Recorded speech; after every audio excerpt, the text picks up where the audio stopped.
ქედის სათემო რადიო, შენი ამბავი, ჩვენი ეთერი. აქ ქედა ლაპარაკობს, შენ უსმენ ქედის ხმას. მივესალმები სათემო რადიო ქედის ხმის მსმენელებს, მე ამ გადაცემის წამყვანი მადონა ფალავანდიშვილი გახლავართ. როგორც ჩემი ყველა გადაცემა იწყება გულწრფელი საუბრებით, დღეს მყავს ძალიან ძვირფასი ადამიანი სტუმრად. ადამიანი, რომელთანაც ურთიერთობა და ზოგადად ჩვენი გზები გადაიკვეთა ისევ ჩვენ ორგანიზაციაში. ის მოვიდა ჩვენთან სასწავლად, ჩვენ კი დავხვდით გულღიად და ეს ურთიერთობა დღემდე გრძელდება. ამის მაგალითი არის ის, რომ დღეს რადიო გადაცემაში მონაწილეობას ღებულობს, თუმცა არა საქართველოდან და ქედიდან, არამედ შორეული გერმანიიდან. გადაცემის სტუმარია ქეთი მახარაძე. ქედელი, ძალიან კარგი და არაჩვეულებრივი ადამიანი. რა თემაზე ვისაუბრებთ, ამაზე უკვე მისგან გავიგებთ. მოგესალმები ქეთი, ძალიან დიდი მადლობა გადაცემაში მონაწილეობისთვის. გამარჯობა მადონა, პირველ რიგში ძალიან დიდი მადლობა მოწვევისთვის. ძალიან გამიხარდა შენგან მოწვევა და საერთოდ ძალიან მინდოდა ამ თემების გაჟღერება, რაც დღეს ვილაპარაკებთ. იმიტომ რომ ძალიან დიდი მოთხოვნაა ზოგადად გერმანიაში რაიმე გზით ლეგალურად ჩამოსვლაზე და მინდოდა რომ სწორი ინფორმაცია ქონოდათ ახალგაზრდებს თუ ნებისმიერი ასაკის მსურველს, ვისაც ლეგალური გზებით სურს გერმანიაში ჩამოსვლა. მეც მიხარია რომ სწორი რესპონდენტი ვიპოვე შენი სახით. მოდი სულ თავიდან დავიწყოთ. ვიცით რომ ხარ ქედელი, აქ გაიზარდე, დაიბადე. როდის გადაწყვიტე გერმანიაში წასვლა? რა იყო მიზეზი? პირველად სწავლობდი ბათუმის შოთა რუსთაველის სახელმწიფო უნივერსიტეტში ინგლისურის ფაკულტეტზე და მესამე კურსზე მოგვეცა საშუალება რომ დაგვემატებინა სპეციალობა. და მაინორ პროგრამა დავირჩიე მაშინ ტურიზმი. სწორედ იმიტომ რომ მინდოდა რომ გერმანიაში წამოსულიყავი და ტურიზმი იძლეოდა საშუალებას გაცვლითი პროგრამით გერმანიაში სამუშაოდ წასვლას ტურიზმის სფეროში. გამოცდილების მისაღებად საწარმოო პრაქტიკას გულისხმობ. კი ბატონო, შემდეგ? კი ბატონო. და აი პირველად ჩამოვედი გამოცდილებდი 00 ხო. მაცალე. რა ხოლმე და გადი, არა უშავს ამას ამ ფუჭი, ოდიშს გიხდი რა. კი, ყველაფერი იქს. ხო. კი ბატონო, პირველად ჩამოვედი გერმანიაში ამ სამთვიანი პროგრამით, მე და ჩემი კურსელი ერთად მუშაობდით სასტუმროში, დამხმარეთ, სამზარეულოში დამხმარეთ და პირველი შთაბეჭდილებები გამიჩნდა მაქედან ძალიან მომეწონა ქვეყანა, ძალიან სისუფთავე, სილაღე ადამიანების, აი თვითონ მოხუცებიც ისეთი ცხოვრებით ცხოვრობდნენ, რომ მე ახალგაზრდას 17 რამდენი წლის ვიყავი, 18 წლის ადამიანს შემშურდა მათი. და მაშინ ვიფიქრე, რომ აი რაიმე გზით ისევ უნდა დაუბრუნებულიყავი გერმანიაში. და ხო, დაბრუნდი. ეს უკვე იქ ხარ და რამდენი წელი გავიდა მას შემდეგ? ეხლა 3 წელია რაც გერმანიაში ვარ და სულ პირველად ჩამოვედი 2021 წელს. ძალიან საინტერესო გამოცდილება. რაიმე ინტენსიურად უკვე 3 წელი. 3 წელია მან ხარ. რაიმე სირთულეები ხომ არ იყო დასაწყისში, რომ გადახვედი?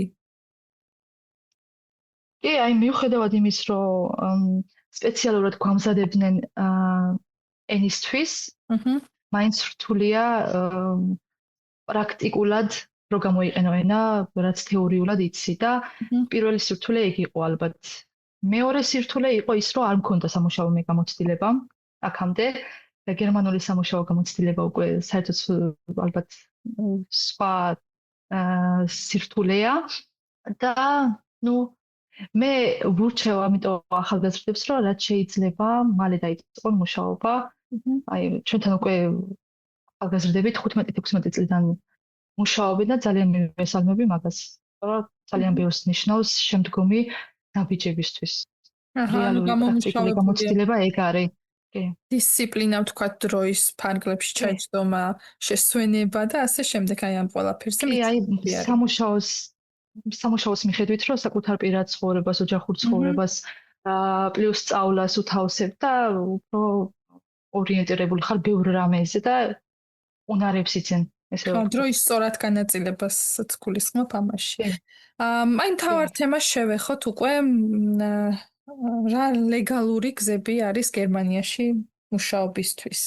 აი ვიზა, რაცა სტუდენტური გზა, თუ ამ ყველაფერზე რომ გვესაუბრო, ხა ჩემთვის ცოტა უცნობი თემაა, იმიტომ რომ თქვათ მაგ მხრივ გამოცდილება არ მაქვს და ინფორმაციასაც ვერ ვფლობ და აი ცოცხალი მაგალითი რომ მოგვიყვება, მაინც სხვა არის.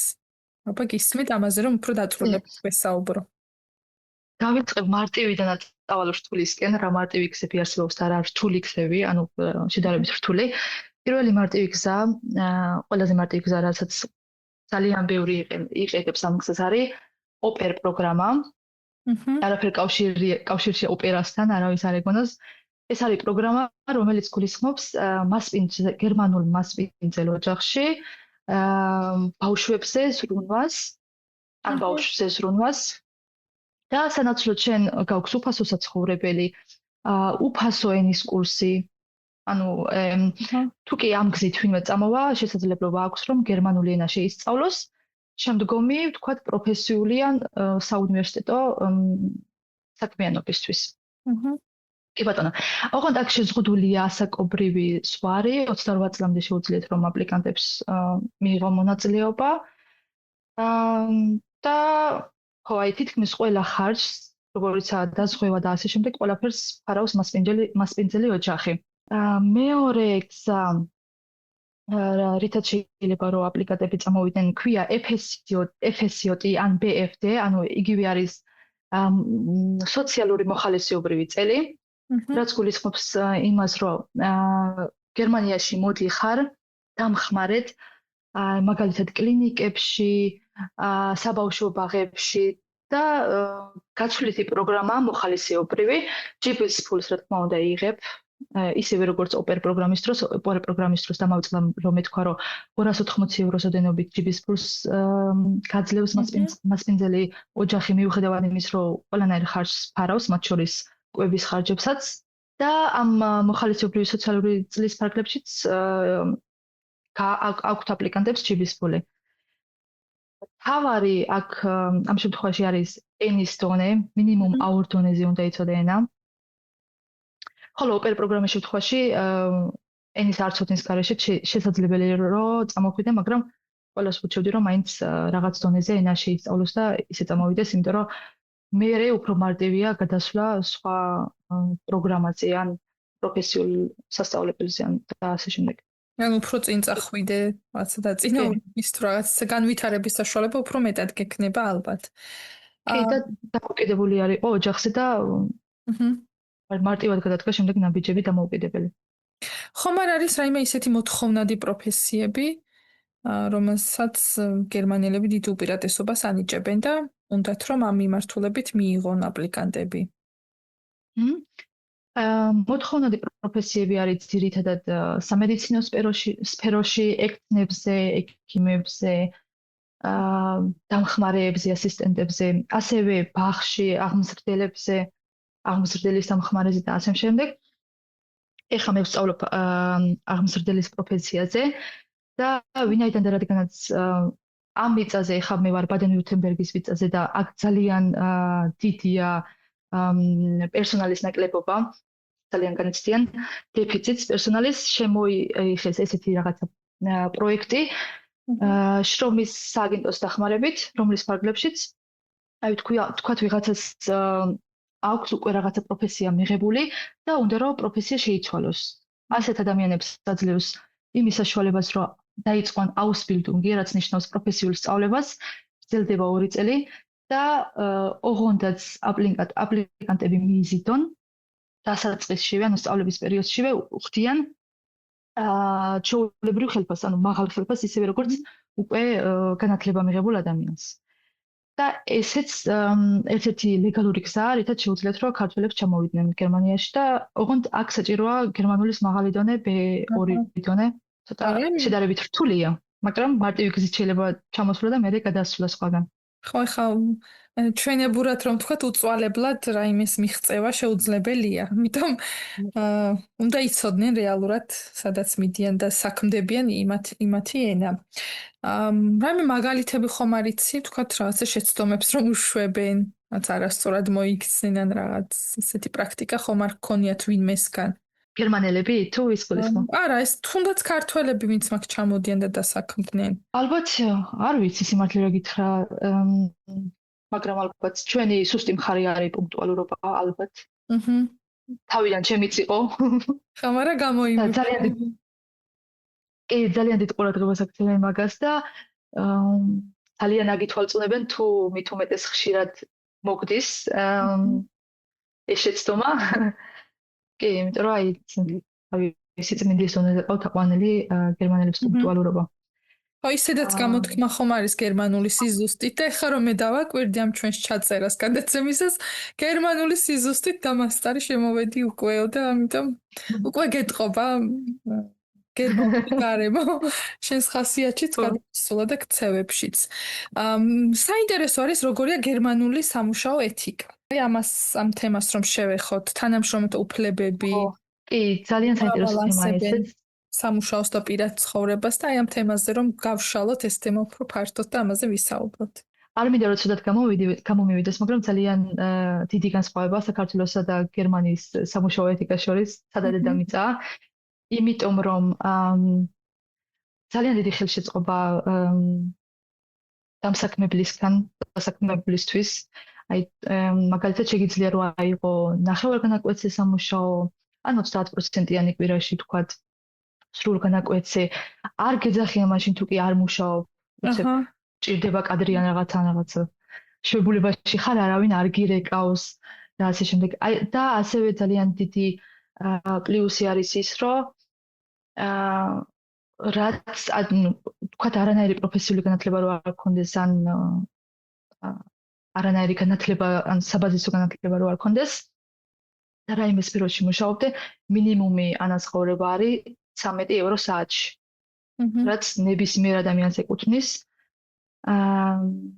ასევე დიდი პლუსია ის, რომ ძალიან დიდი ხელშეწყობა აქვს ორსულებს. თუ კი ისეთ სფეროში მუშაობ განსაკუთრებით, რომელიც შენთვის, როგორც მომავალი მშობლისთვის ეს დამაზიანებელი იქნება ან საფრთხის შემცველია, შეგიძლია რომ ექიმისგან რეკომენდაცია მიიღო სახლში დარჩენის და დამსაქმებელი მთელი 9 თვის თუ აი რამდენიც იქნება საჭირო, იმდენი თვის განმავლობაში რჩების სახლში და სრული ხელფასი გერიცხება ან 60% მაინც. ნუ გააჩნია იქ სხვადასხვა პირობებს. მაგრამ ხო, და ასევე ბავშვის დაბადების შემდეგაც შეგიძლია რომ 14 თვემდე საკუთარი შვილი შენ თვითონ გაზარდო და არა მარტო დედამ, ეხება მამასაც. მამასაც შეუძლია რომ აიღოს თქვათ სააღმზრდელო შვებულება თუ რაღაცა ისეთი ქვია. და ანუ 60% დაახლოებით გერიცხება ხელფასის და საკუთარ შვილს ზრდია ამ 14 თვის განმავლობაში და ასევე არანაირი საფრთხე არ ექნება შენს ადგილას. როგორც კი ეს პერიოდი გავა, დაუბრუნდები შენს ადგილს და გააგრძელებ მუშაობას. ვერ დასაქმებული უზრუნველყოფილია, რომ ადგილი არ წაერთმევა ან არ გააგდებიან სამუშაოდან. გარანტირებულად აქვს ის ადგილი შენახული. ხო, ეს ერთგვარი დემოგრაფიული პრობლემების მოგვარების რაღაცა ბერკეტიც არის, ხერხიც, რომ მშობლებს, ოჯახებს ხელი შეუწყო, რომ შვილები გააჩინონ. ეხლა მეც რომ ჩემი მაგალითი მოგიყვა, მეც მასე ვიყავი წამოსული გერმანიაში სამუშაო პრაქტიკით და იქ ჩვენთან ვინც თანამშრომლები იყვნენ გერმანელები, 3 შვილი რომ ყავდა, სარგებლობდა რაღაც შეღავათებით, თქვათ, შვალედებით მუშაობდა, მივიდოდა სახლში, მოვიდოდა. ეხლა ზუსტად მაშინ გერმანული ასე კარგად არ გვესმოდა, თქვათ. და დიდად ვერ გავერკვი. აი ამბებში, მაგრამ ეხლა რომ ყვები, ძალიან წარმომიდგება თვალნათლივ, რაში ყოფილა საქმე, რატომ მიდიოდა ის გოგო, მოდიოდა და რაღაც მოქნილი გრაფიკი ჰქონდა მას. ძალიან ხელს უწყობენ კი ეგეთ მშობლებს, ვისაც ერთი ან მეტი შვილი ყავს და ასევე ბავშვებს აქვთ 18 წლამდე 300 ევროს ოდენობით ყოველთვიური ბავშვის ფული ესე ეძახიან. რისი გამოყენებაც შეუძლია და თუ კი თქვათ 18 წლის იქით პროფესიულ განათლებას ღებულობს ან უნივერსიტეტში სწავლობს, 25 წლამდე იზრდება სვარი და 25 წლამდე ღებულობს ამ თანხმას.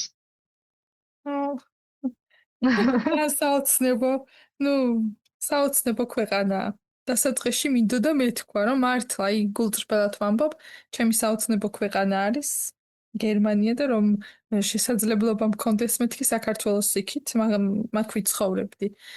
ხო, იმედი როგორ თქვა, მქონდეს და დავიტოვოთ, რომ საქართველოშიც მსგავსი პრაქტიკა დაინერგება და ზოგადად ეს მიდგომები იქნება, იმიტომ რომ ადამიანის უფლებებს არ ლახავს და ზუსტად არის მორგებული როგორ თქვა, ადამიანი რომ არ იყო გაღიზიანებული სამსახურში და ადამიანურად რომ იგრძნო თავი, მგონი ამაში ორივე ვთანხმდებით.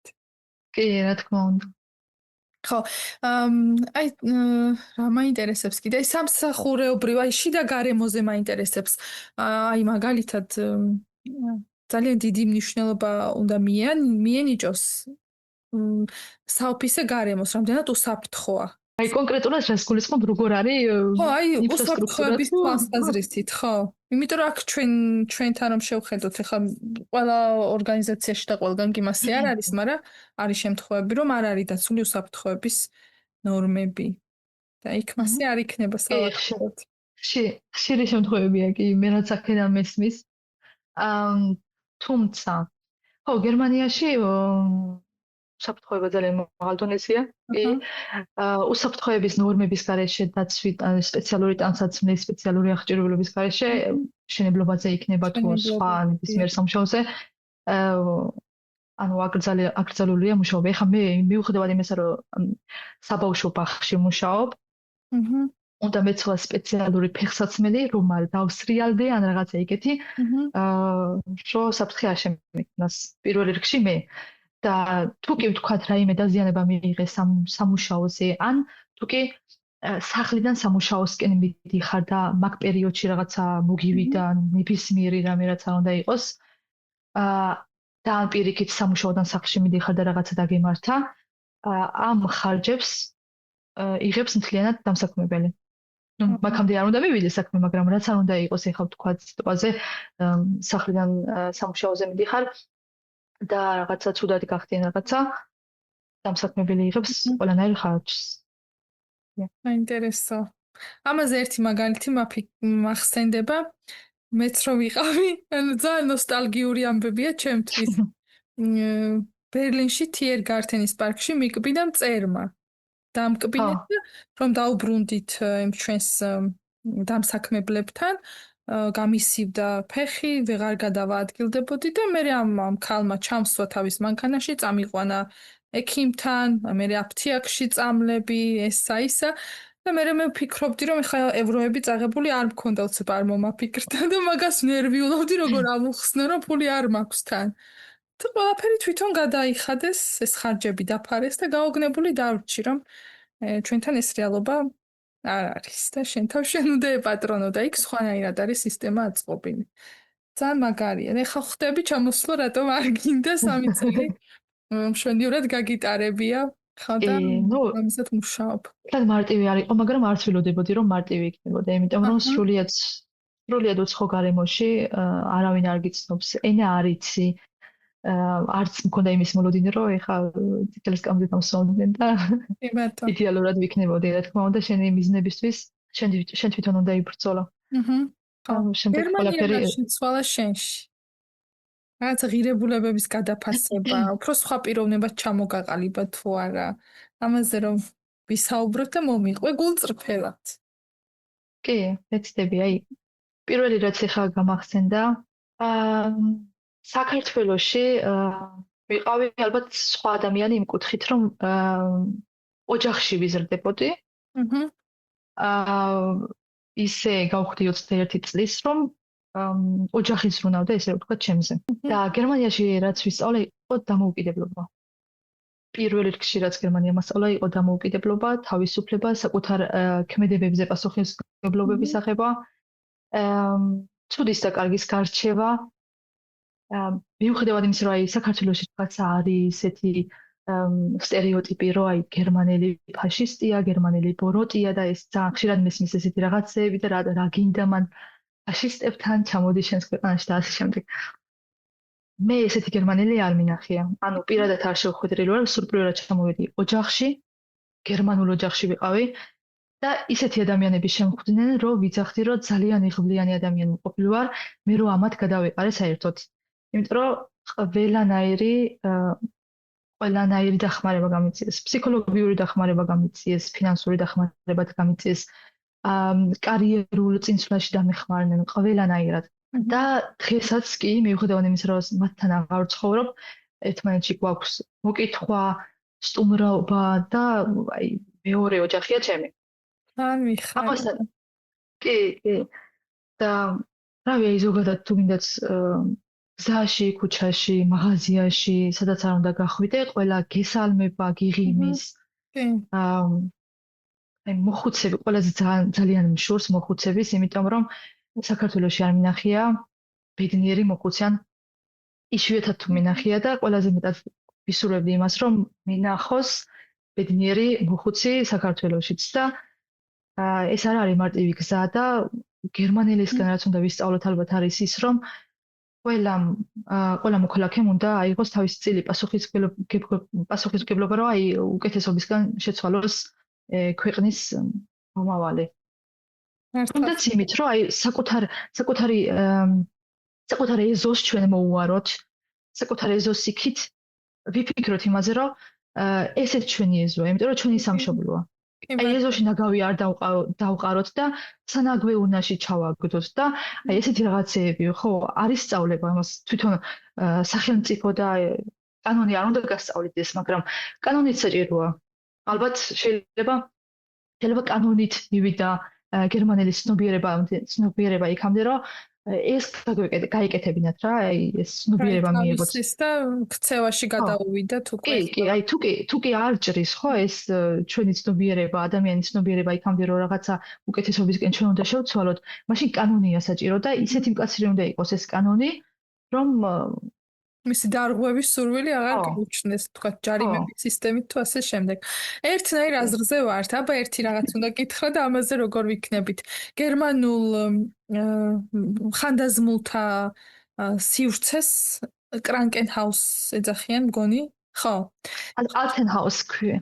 როგორ? კრანკენჰაუსი საავადმყოფო და ალტენჰაუს არის რაღაც ალბათ არასწორად მახსოვს მე. ხო და მინდა მაგის ანალოგის გაკეთება საქართველოში და მე რომ ამას უყვები სამსახურში, რაღაცა პირად საუბრებში, ცოტა არ იყოს ხიმილსგურის ხალხს, მაგრამ მე ვფიქრობ, რომ ასეთ გარემოში ეს ხანდაზმულები ძალიან ბედნიერად მეყოლებიან. ერთნაირი აზროვნების, ერთი ასაკის, უფრო გაუგებენ ერთმანეთს, ხა რომ ამ გადაცემას მოისმენს მთელი კედა. ცოტა შეიძლება რა ვიცი რა სიტყვიან, მაგრამ აი გულწრფელად ამას თუ ამბობ ყველგან, რომ მინდა ასეთი სახლის აშენება. სადაც ამ ხანდაზმულის უფლებებს, რა თქმა უნდა, დავიცავ, ისე კი არა, რომ საპენსიო კარტოჩკას ჩამოართმევენ და რაღაცა უფლებებს არ ღვევენ მათს. არა, აი მინდა რომ ბედნიერად ყავდნენ ისინი და შენ გინდა რომ იგეთი სახლი, შენი გამოცდილებები და ძალიან მაგარი იქნება. ანუ შენ გინდა ჩემგან რჩევა მიიღო თუ როგორ ააშენო ეგეთი სახლი? თუ ხო, მაგ როგორ ხდება ესენი რომ მოყვე და მე პირად საუბრებში და პირადად ურთიერთობებში მე დანარჩენს გავარკვევ. აი როგორი ცხოვრება ხანდაზმულებისა გერმანიაში? როგორი ცხოვრება ხანდაზმულების გერმანიაში ამ მოხუცთა თავშესაფარში ამას გულისხმობ, ხო?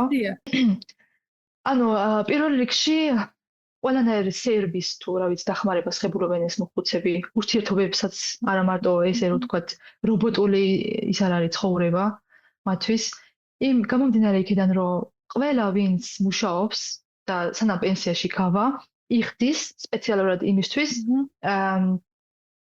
გარკვეულ თანხას, რომ მოხუცებულ ასაკში თუ კი დაჭირდა ვთქვათ ეს მოხუცთა თავშესაფარი იქნება თუ ან თუ კი საკუთარი სურვილით გამოთქვა და უნდა ეს ამ დახმარების მიღება, რომ შეძლოს ვთქვათ იქ ყოფნა და არის აი როგორ გითხრა, ძირითადად გერმანელებს უყვართ დამოუკიდებლობა, ვისაც ფიზიკურად შეუძლია რომ საკუთარ თავს თვითონ მიხედოს, არ მოგმართავ შენ იმისთვის, რომ აი ვთქვათ რაღაც ჩაცმაში დაეხმარო თუ დაბანაში თუ ნებისმიერ რაღაცაში. და თუ კი ამის საჭიროებაც არის, სპეციალურად ისე არის აღჭურვილი ეს მოხუცთა თავშესაფრები და სხვათა შორის, მადონა მეც ძალიან მინდოდა რომ მოხუცთა თავშესაფარში მინიჯობად, ანუ მოკლე დროით რაღაცა მემუშავა ცოტა ხნით, იმიტომ რომ მიყვარს ამ მოხუცები და ესე მგონია რომ ძალიან როგორ გითხრა, ემპათიური ხალხია და თბილი და შემიძლია უფრო ჩემი საკუთარი ემოციების გამოხატვა მათთან. კი და რა ვიცი, აბა ახალ წლებში აი ჩვენთანაც ხდება ეგეთი რაღაცეები, რომ აი ვთქვათ სკოლიდან რაღაცა წერილებს უგზავნიან, საჩუქრებს უგზავნიან, ესეთი რაღაცეები აქაც ხდება. ხო, ხა ჩემი შვილის მაგალითზეც ბათუმშიც იყვნენ სათნოების სახლში წასულები, საჩუქრებით ამბები და ძალიან ემპათიურად ვარ განწყობილი მათ მიმართ. აბა ქეთი, შენი აზრი მაინტერესებს, რა შეიძლება გაკეთდეს საქართველოში კარგად? იმ თემებზე, რაზეც ვისაუბრეთ უკვე. შეიძლება გავაკეთოთ კარგად რა? ცოტა სიღრმისეულია, მაგრამ მოკლედ რომ გითხრა. ანუ რა პერსპექტივები გაქვს სამომავლოდ? ხო, სამომავლოდ როგორი ხედვები გაქვს? რა შეიძლება ისწავლოს გერმანიისგან? ძალიან ბევრი რამ ალბათ. და ისე მართლა ძალიან სიღრმისეული თემაა. ჩემი აზრით ჯერ საბაზისო რაღაცეები უნდა ვისწავლოთ. გამოვიმუშაოთ ერმა. გამოვიმუშაოთ. კი და რა შეგვიძლია ვისწავლოთ გერმანელისგან? აი თუნდაც სამუშაო ეთიკა, შეგვიძლია ვისწავლოთ ადამიანების და ცხოველების დაცვა, არა მარტო ადამიანების ცხოველების ისე იცავენ და აი ისე უფრთხილდებიან, ისეც კანონის დონეზეა აყვანილი. ასევე შეგვიძლია გერმანელებისგან ვისწავლოთ რავი საგზაო წესები, რაც მართლა ძალიან კარგადაა. სასწრაფოს გზას უთმობენ ისე რომ არავინ კოლაფსი არ იქნება. ხო. კი. ნუ მოხუცზე და ადამიანებზე საუბარი ადამიანებზე ზედმე. კი. ნუ არის ესეთი კეთები, თუმცა არიან რომ აი საკუთარი სურვილით აკეთებენ ამას. საინტერესო. არიან ესეთი ხალხიც, მაგრამ იშვიათად. კი. მოდი ახლა დასასრულისკენ რომ წავიყვანოთ, თქვათ იმ ახალგაზრდებს, რომლებიც გვისმენენ ახლა და სურვილი გაუჩნდათ ან აქამდეც უნდათ გერმანიაში წამოსვლა სამუშაოდ. რას ეტყოდი, რა გაითვალისწინონ, რას მიაქციონ ყველაზე მეტი ყურადღება? ხო, აი როგორც უკვე ვთქვი, მაგალითად თუ კი საშუალება იქნებათ, რომ რაც შეიძლება ადრეული ასაკიდან დაიწყონ მუშაობა, საკუთარი ხელფასის გამომუშავება, დროის მენეჯმენტის შესწავლა, შესაბამისად, ასევე თუ კი ვინმეს გერმანიაში წამოსვლა სურს, აუცილებლად ვურჩევდი, რომ გერმანული ენა შეისწავლოს აურ დონეზე მაინც. და ამითი უკვე მოიპოვებს გერმანელის გულს, იმიტომ რომ გერმანელი ძალიან აფასებს საკუთარ ქვეყანას, საკუთარ ენას. ესეც ძალიან დიდი სხვაობა ამასთან გერმანიასა და საქართველოს შორის. და აი ვურჩევდი, ვიცი, ჩვენ ახლა რეგიონიდან ვართ, ბევრს არ აქვს იმის საშუალება, რომ აი დამოუკიდებლად მასწავლებელი აიყონოს, ძალიან ძვირია და ვურჩევდი, რომ აი მაგალითად არის უფასო კურსები. ბათუმში მაგალითად 23 საჯარო სკოლაში, ქედაში არ ვიცი არის თუ არა, მაგრამ ბათუმში ჩემ დროს იყო და დავდიოდი მე, უფასო იყო 23 საჯარო სკოლაში და ასევე ძალიან ბევრი ონლაინ კურსებია. კი ბატონო. კარგი. მადლობა უღრმესი. ეს გადაცემა ერთგვარად ნოსტალგიურიც იყო თან ერთმანეთის მონატრებისაც, გერმანიის მონატრებისაც. წარმატებებს გისურვებ ქეთი, საოცარი ადამიანი ხარ. ასევე მინდა უთხრა იმ ახალგაზრდებს, ვინც ქედაში არიან და ქედის სოფლებში, თუ კი აი რაიმე სურვილი აქვთ, რომ გერმანიაში წავიდნენ და მართლა მოწადინებული არიან, რომ რაიმე პროგრამით არიან დაინტერესებული, შეუძლიათ ასევე რომ მომწერონ და შემეკითხონ, არ არის პრობლემა, დავაკვალიანებ. წარმატებებს ვუსურვებ და ვუსურვებ ყველას, რომ არ შეწყვიტონ სვლა საკუთარი მიზნებისკენ და არ თქვენ უარი ოცნებებს, იმიტომ რომ აუცილებლად გამოდის მიუხედავად იმის, რომ ძალიან რთულად ჩანს ამ გადასახედიდან რომ ვიყურები. რამდენიმე წლის უკან ვერ წარმოვიდგენდი, რომ მე ხა ამ ეტაპზე ვიქნებოდი მოსული, ასე რომ ყველას გამოუვა, მე თუ გამომივიდა ერთი ჩვეულებრივ სოფელში გაზრდილ გოგოს. მაგრამ საოცარი გოგო ხარ და იმიტომ გამოგივიდა. შრომა არ გეზარება, მიზანდასახული ხარ. მინდა წარმატებები გისურვო. მადლობა, მადლობა შენ წარმატებები და მადლობა. და დავემშვიდობები ასევე სათემო რადიო ქედის ხმის მსმენელებს მომავალ გადაცემამდე.